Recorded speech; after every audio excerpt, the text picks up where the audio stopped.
Welcome to P news. ముందుగా headlines చూద్దాం. AP assembly ఎన్నికల్లో ప్రభంజనం సృష్టించిన కూటమి. మొత్తం 175 స్థానాలకు 164 స్థానాలు గెలిచిన కూటమి. జూన్ 12న ఏపీ సీఎంగా చంద్రబాబు ప్రమాణ స్వీకారం. రేపు గవర్నర్ కు లేఖ అందించనున్న కూటమి ఎమ్మెల్యేలు.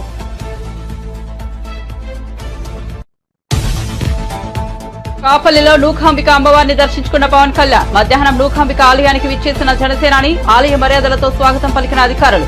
అమ్మవారికి అర్చనలు చేసిన పవన్ కళ్యాణ్.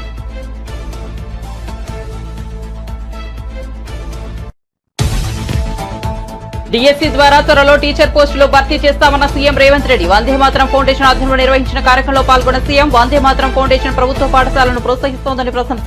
ఒక్కో విద్యార్థిపై ప్రభుత్వం 80,000 ఖర్చు చేస్తోందన్న ముఖ్యమంత్రి. పీఎంఎంఓలో మోదీ తొలి సంతకం. కిసాన్ నిధుల విడుదలకు సంబంధించిన ఫైల్పై తొలి సంతకం. 9.3 కోట్ల రైతుల ఖాతాల్లో 20,000 కోట్లు. రైతుల సంక్షేమానికి మోదీ తొలి ప్రాధాన్యం.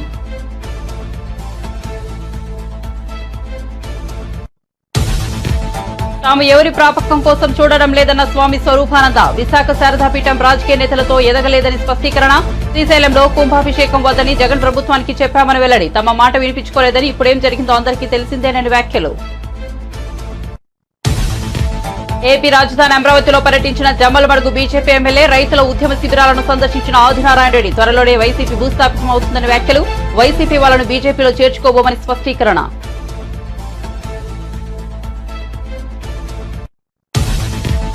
వైసీపీకి గుడ్ బై చెప్పిన నెల్లూరు మేయర్ స్రవంతి. తాము ఈ స్థాయిలో ఉండడానికి కోటంరెడ్డి శ్రీధర్ రెడ్డి కారణమన్న స్రవంతి దంపతులు. గతంలో తాము ఆయన వెంట టీడీపీలోకి వెళ్లలేకపోయామని విచారం. ఇప్పుడు కోటంరెడ్డి తమను హక్కును చేర్చుకోవాలని స్రవంతి విజ్ఞప్తి.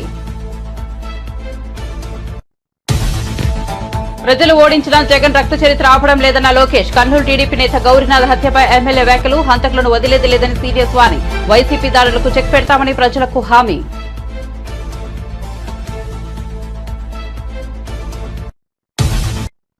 ఇక వార్త వివరాల్లోకి వెళ్తే ఏపీలో టీడీపీ, జనసేన, బీజేపీ కూటమి చరిత్రలో నిలిచిపోయి విజయం సాధించడం తెలిసిందే.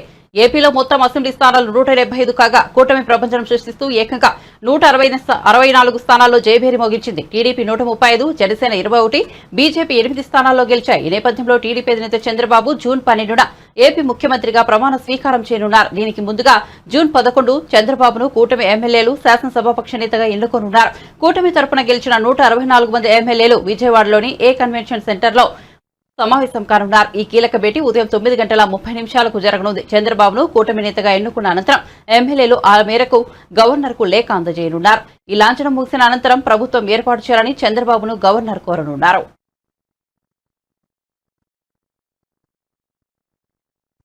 జనసేనాని పవన్ కళ్యాణ్ కు ఏపీ డిప్యూటీ సీఎం పదవి ఖాయమంటూ ప్రచారం జరుగుతోంది. రాష్ట్ర అసెంబ్లీ ఎన్నికల్లో పవన్ కళ్యాణ్ పిఠాపురం నియోజకవర్గం నుంచి భారీ మెజార్టీతో విజయం సాధించడం తెలిసిందే. పవన్ కళ్యాణ్ అనకాపల్లిలోని నూకాంబిక అమ్మవారి ఆలయాన్ని సందర్శించారు. ఆలయ వర్గాలు జనసేనానికి ఆలయ మర్యాదలతో స్వాగతం పలికారు. అనంతరం పవన్ నూకాంబిక అమ్మవారిని దర్శించుకుని అర్చనలు చేశారు. ఈ సందర్భంగా అర్చకులు ఆయనకు వేద ఆశీర్వచనాలు అందించారు. ఆలయ అధికారులు పవన్ కు అమ్మవారి చిత్రపటాన్ని బహూకరించారు.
కేంద్రంలో ఎన్డీఏ కూటమి ఆధ్వర్యంలో సంకీర్ణ ప్రభుత్వం ఏర్పాటైంది. ఆదివారం సాయంత్రం 71 మంది సహచరులతో నరేంద్ర మోదీ ప్రధానిగా ప్రమాణ స్వీకారం చేశారు. సోమవారం ప్రధానమంత్రి కార్యాలయంలోకి అడుగుపెట్టిన మోదీ రైతుల సంక్షేమానికి తొలి ప్రాధాన్యతనిచ్చారు. పీఎం కిసాన్ నిధుల విడుదలకు సంబంధించిన ఫైల్పై తొలి సంతకం పెట్టారు. ఈ మేరకు ప్రధానమంత్రి కార్యాలయం ఓ వీడియోను విడుదల చేసింది. ముచ్చటగా మూడోసారి పీఎంఓలో అడుగు పెడుతున్న మోదీకి కార్యాలయ సిబ్బందితో పాటు పలువురు నేతలు ఘనస్వాగతం పలికారు. ఇరువైపులా నిల్చుని సంప్రదాయబద్దంగా నమస్కరిస్తూ మోదీకి స్వాగతం చెప్పారు. సిబ్బంది అందరికీ నమస్కరిస్తూ మోదీ ప్రధానమంత్రి కార్యాలయంలోకి అడుగు పెట్టడం వీడియోలో చూడొచ్చు. తన సీటులో కూర్చున్న ప్రధాని మోదీ రైతులకు సంబంధించి పీఎం కిసాన్ నిధి 17వ విడత నిధులను విడుదల చేసేందుకు అనుమతిస్తూ ఫైల్పై సంతకం పెట్టారు. దీంతో దేశవ్యాప్తంగా ఉన్న 9.3 కోట్ల మంది రైతుల ఖాతాల్లో 20,000 కోట్లు జమ అయ్యాయి. డిఎస్సీ ద్వారా త్వరలో టీచర్ పోస్టులను భర్తీ చేస్తామని తెలంగాణ ముఖ్యమంత్రి రేవంత్ రెడ్డి అన్నారు. సోమవారం రవీంద్ర భారతిలో వందే మాతరం ఫౌండేషన్ ఆధ్వర్యంలో నిర్వహించిన 10వ తరగతి ప్రభుత్వ పాఠశాలల టాపర్ విద్యార్థుల సన్మాన కార్యక్రమానికి ముఖ్య అతిథిగా హాజరయ్యారు. ఈ సందర్భంగా వందే మాతరం ఫౌండేషన్ ను అభినందించారు. ప్రభుత్వ పాఠశాలల విద్యార్థులను ప్రోత్సహించడం అభినందనీయమన్నారు. ఇప్పుడు సర్వీసుల్లో ఉన్న ఐఏఎస్, ఐపీఎస్ లో 90% మంది ప్రభుత్వ పాఠశాలలోనే చదివినట్లు చెప్పారు. చాలా రాష్ట్రాల ముఖ్యమంత్రులు, మంత్రులు, కేంద్ర మంత్రులు కూడా పాఠశాలల్లోనే చదివినట్లు చెప్పారు. కొంతకాలంగా ప్రభుత్వ పాఠశాలలు నిర్వీర్యమవుతున్నాయన్నారు. ఒక్కో విద్యార్థి మీద ప్రభుత్వం 80,000 ఖర్చు చేస్తోందన్నారు. పర్యవేక్షిస్తూ మీ సమస్యల పరిష్కారం కోసం పాటుపడడానికి ఒక నిరంతరం పనిచేసే వ్యవస్థను ఏర్పాటు చేయాలని మా ప్రభుత్వం నిర్ణయం తీసుకున్నది.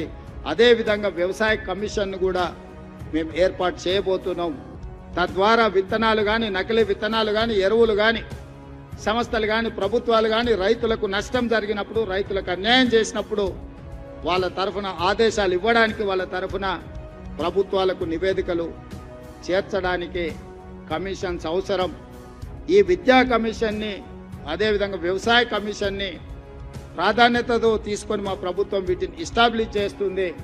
తద్వారా నిరంతరం ప్రభుత్వ పాఠశాలల్ని పర్యవేక్షించే ఒక వ్యవస్థను ఏర్పాటు చేసి ప్రభుత్వ పాఠశాలల్ని పునర్నిర్మించడం ద్వారా ఈ తెలంగాణ సమాజాన్ని మళ్ళీ పునరంకితం చేస్తూ పునర్నిర్మించాలన్న ఆలోచన మా ప్రభుత్వానికి ఉన్నది.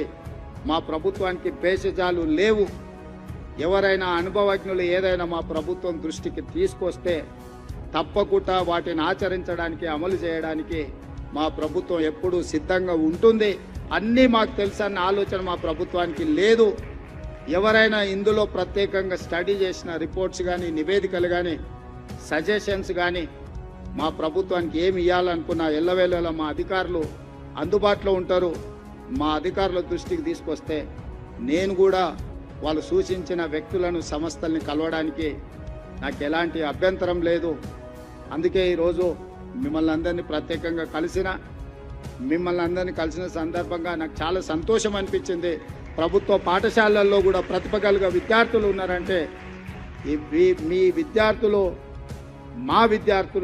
మా ప్రభుత్వం తరఫున ఈ రాష్ట్రానికి గౌరవం తెచ్చిన విద్యార్థులు. మళ్ళొకసారి విద్యార్థులకు ఇక్కడికి వచ్చిన 230 మంది అనుకుంటాను విద్యార్థులు ఇక్కడికి వచ్చిండ్రు. మీకు అందరికీ మనస్ఫూర్తిగా అభినందనలు తెలియజేస్తూ, ఇంతకుముందు ఫ్రీ అడ్మిషన్ అనేది అన్నారు, మరి అది ఇంటర్వ్యూసా ఫ్రీనా నాకు అర్థం కాలే.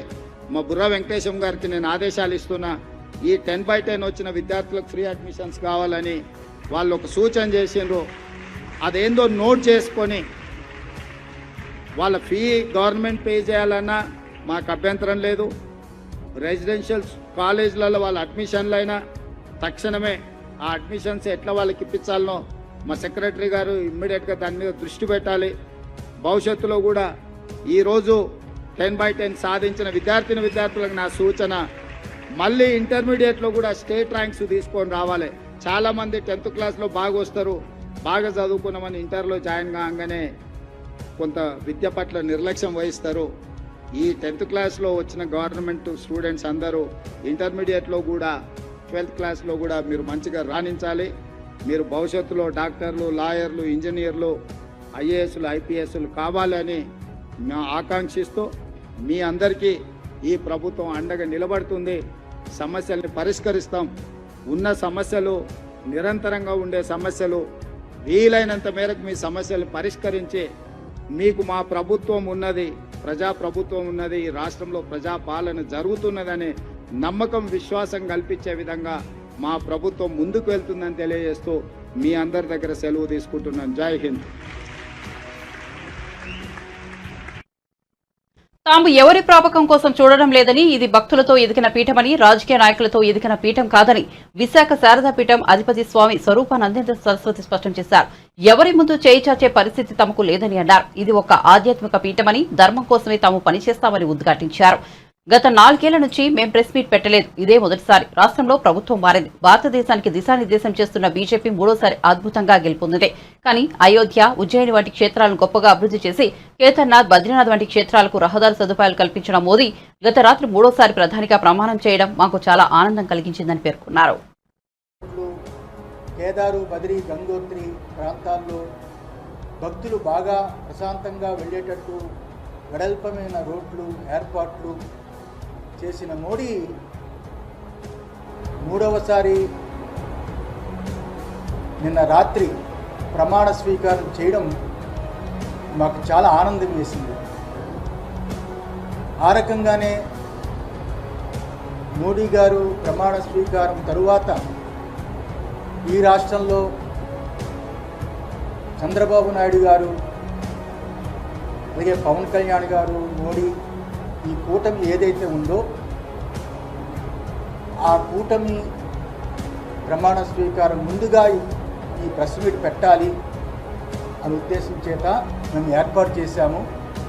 మాకు ఆనందకర విషయం ఏమిటంటే నిన్న క్యాబినెట్లో నేను పుట్టేది శ్రీకాకుళం జిల్లా,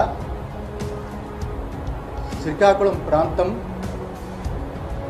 మాకు ఎర్రన్నాయుడికి చాలా సంబంధాలు ఉండేవి. ఆయన ఇంటికి చాలాసార్లు వెళ్ళాము.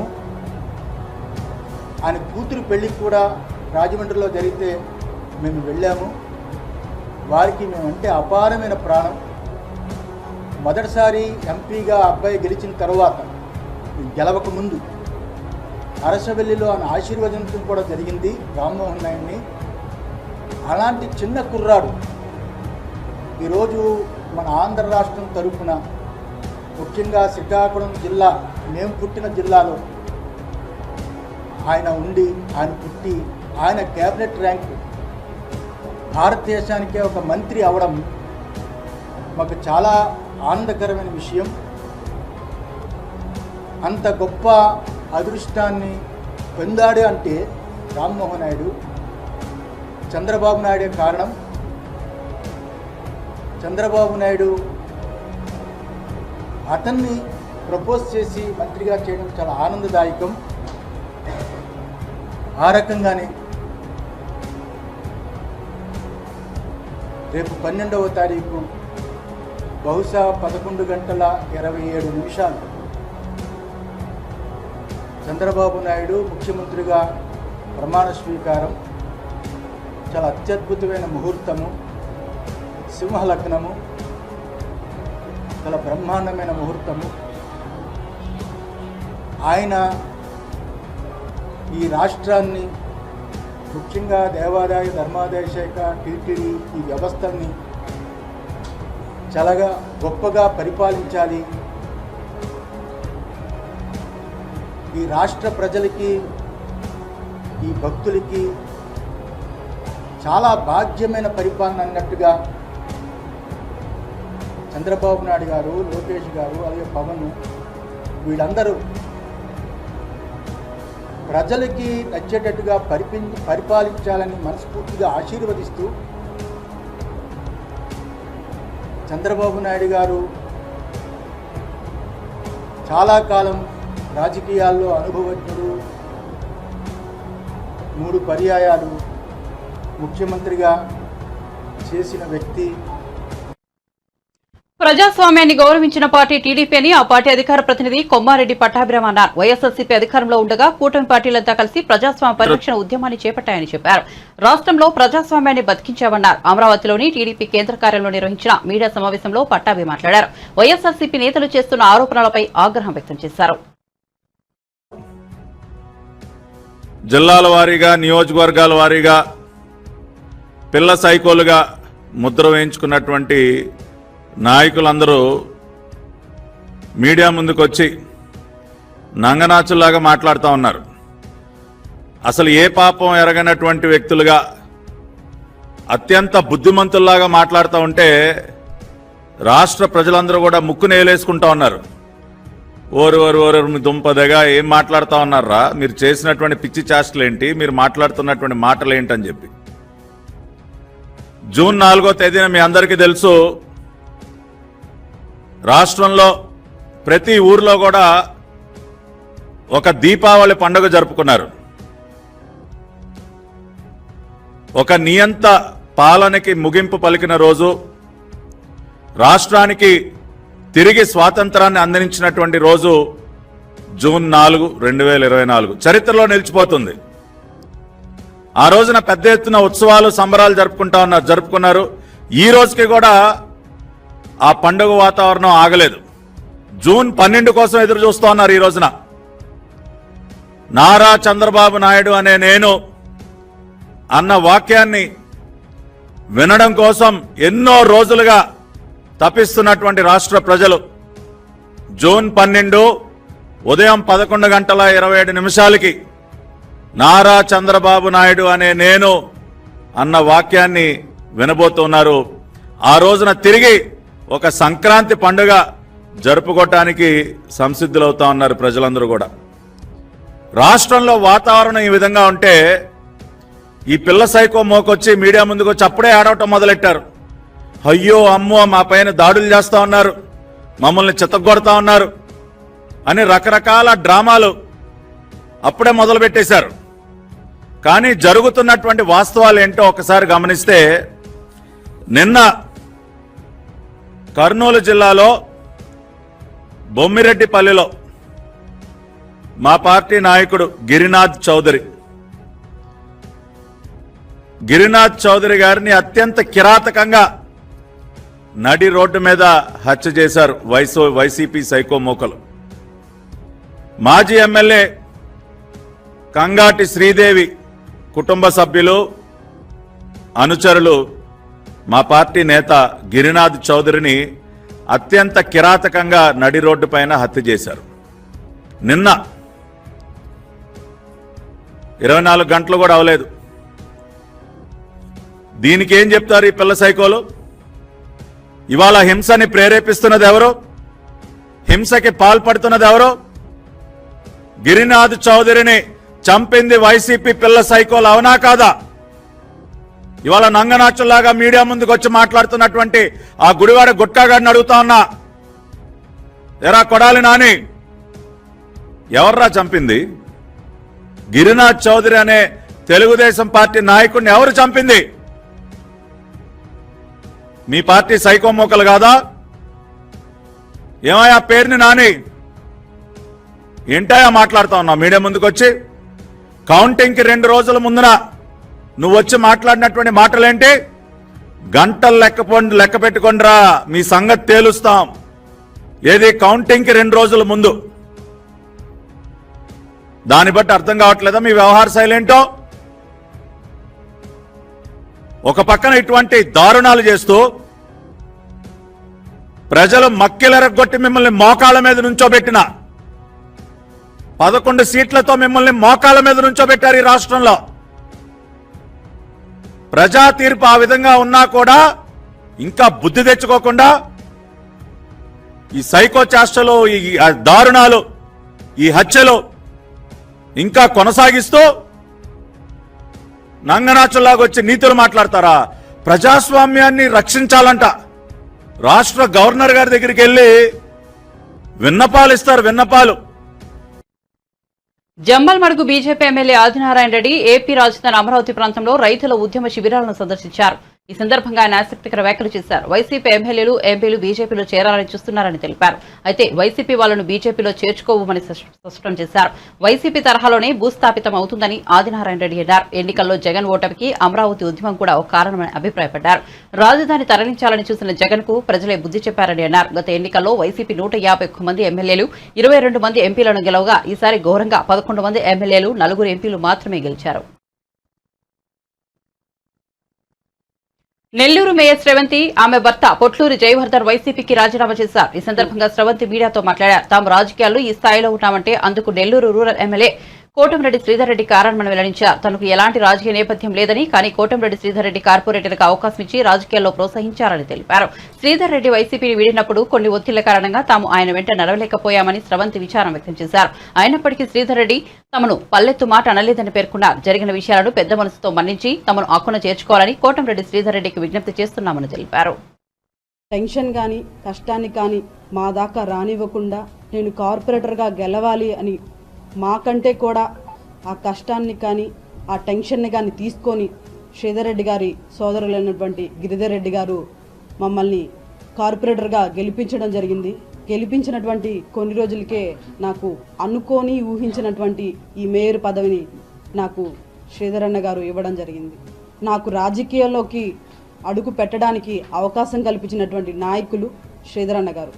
అంతేకాకుండా మాలాంటి ఎంతోమందికి, అదేవిధంగా శ్రీధర్ అన్న దగ్గర ఉన్నటువంటి కార్యకర్తలకు కానీ అందరికి కూడా ఒక నాయకుడి కన్నా కూడా మించిన కుటుంబ సభ్యుల్లో ఉన్నటువంటి తండ్రి పాత్ర ఏదైతే ఉంటుందో ఆ పాత్రని పోషించే విధంగా వారితో ఉన్నటువంటి అందరినీ కూడా చూసుకోవడంలో శ్రీధర్ అన్న గారు మంచి ధైర్యాన్ని కల్పిస్తారని, ఆ ధైర్యమే మాకు కూడా ఇప్పుడు దాకా కూడా ఉందని తెలియజేస్తున్నాను.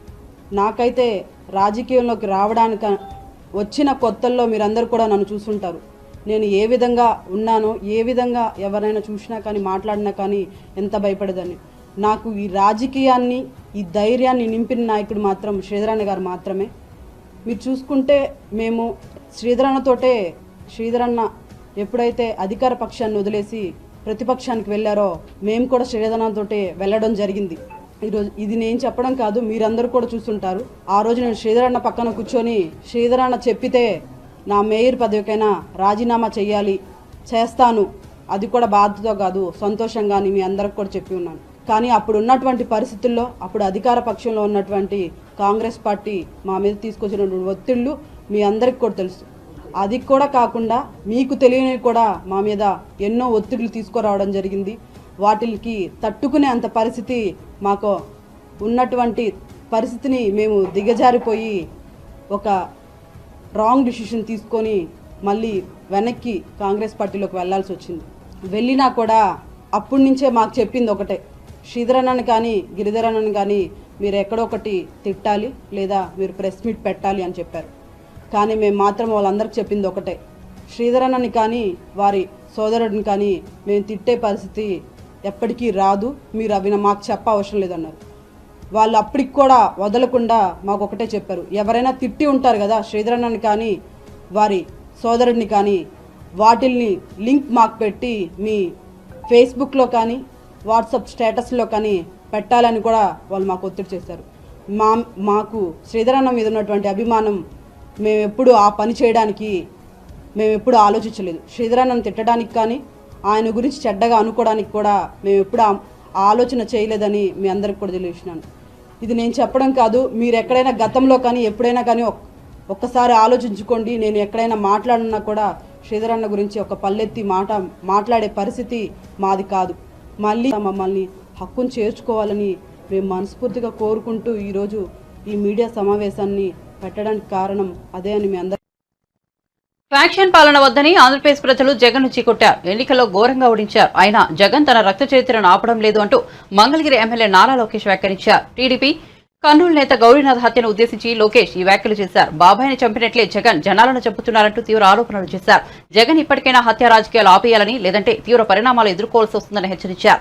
అదే సమయంలో గౌరీనాథ్ హంతకులను వదిలే ప్రసక్తే లేదని తేల్చి చెప్పారు. గౌరీనాథ్ కుటుంబానికి టీడీపీ అండగా ఉంటుందని తెలిపారు. రాష్ట్రంలో శాంతి భద్రతలను కాపాడుతామని, వైసీపీ దాడులకు చెక్ పెడతామని లోకేష్ పేర్కొన్నారు.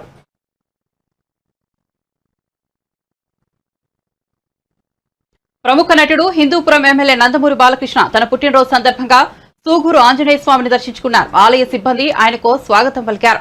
ఈ సందర్భంగా బాలయ్య ప్రత్యేక పూజలు నిర్వహించారు. అనంతరం ఆయనకు స్వామివారి తీర్థ ప్రసాదాలను అందజేశారు. శాలువాతో సత్కరించి వినాయకుని చిత్రపటాన్ని బహూకరించారు.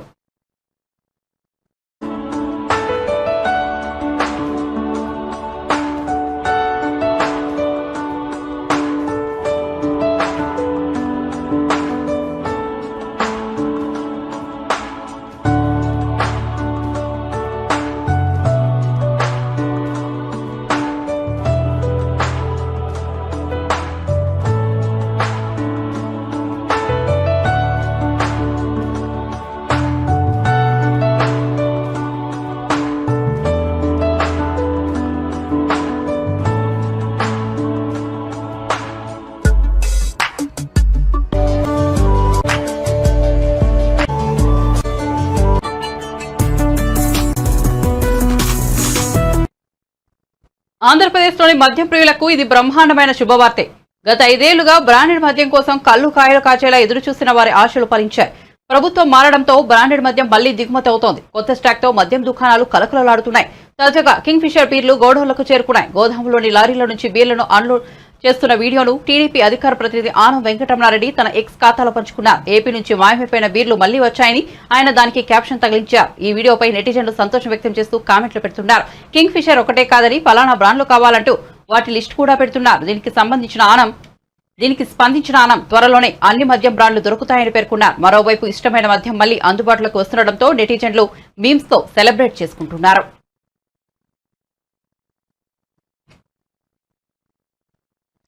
కేంద్రంలో మళ్లీ ఎన్డీఏ ప్రభుత్వం వచ్చిన నేపథ్యంలో భారత స్టాక్ మార్కెట్లు వరుసగా 3 రోజుల పాటు జోరు ప్రదర్శించాయి. ఈ ఊపుకు నేరు తెరపడింది.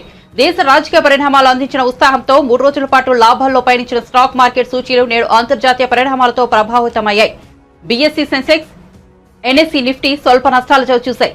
సెన్సెక్స్ 203 పాయింట్ల నష్టంతో 76,490 పాయింట్స్ 08 వద్ద ముగిగా నిఫ్టీ 30,95 పాయింట్ల నష్టంతో 23,259.20 వద్ద స్థిరపడింది. సెన్సెక్స్ ఈ ఉదయం ట్రేడింగ్ ఆరంభంలో 77,070.04 వద్ద రికార్డు గరిష్టాన్ని తాకింది. ట్రేడింగ్ కొనసాగే కొద్దీ లావాదేవీలు మందగించాయి. ఇవాల్టి ట్రేడింగ్ లో UltraTech cement, Grasim industries, Hero motor cars లాభాలు ఆర్జించగా టెక్ మహీంద్రా, విప్రో, ఇన్ఫోసిస్ షేర్లు పతనమయ్యాయి.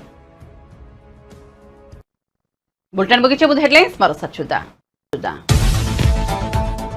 ఏపీ అసెంబ్లీ ఎన్నికల్లో ప్రభంజనం సృష్టించిన కూటమి. మొత్తం 175 స్థానాలకు 164 స్థానాలు గెలిచిన కూటమి. జూన్ 12న ఏపీ సీఎంగా చంద్రబాబు ప్రమాణ స్వీకారం. రేపు గవర్నర్ కు లేఖ అందించనున్న కూటమి ఎమ్మెల్యేలు.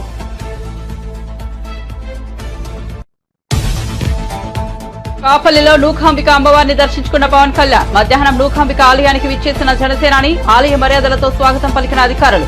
అమ్మవారికి అర్చనలు చేసిన పవన్ కళ్యాణ్.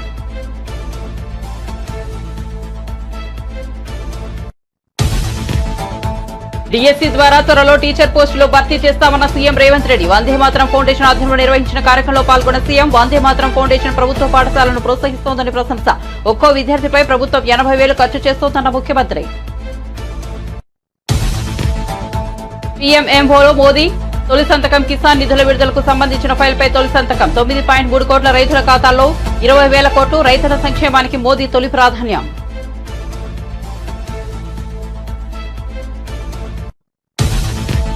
తాము ఎవరి ప్రాపకం కోసం చూడడం లేదన్న స్వామి స్వరూపానంద. విశాఖ శారదాపీఠం రాజకీయ నేతలతో ఎదగలేదని స్పష్టీకరణ.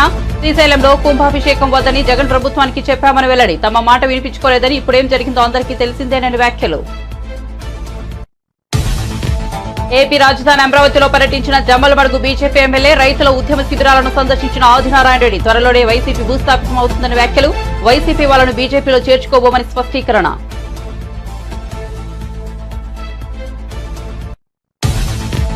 వైసీపీకి గుడ్ బై చెప్పిన నెల్లూరు మేయర్ స్రవంతి. తాము ఈ స్థాయిలో ఉండడానికి కోటంరెడ్డి శ్రీధర్ రెడ్డి కారణమన్న స్రవంతి దంపతులు.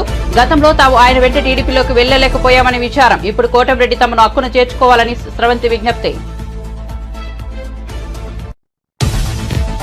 ప్రజలు ఓడించిన జగన్ రక్త చరిత్ర ఆపడం లేదన్న లోకేష్. కర్నూలు టీడీపీ నేత గౌరీనాథ్ హత్యపై ఎమ్మెల్యే వ్యాఖ్యలు. హంతకులను వదిలేది లేదని సీరియస్ వాణి. వైసీపీ దాడులకు చెక్ పెడతామని ప్రజలకు హామీ.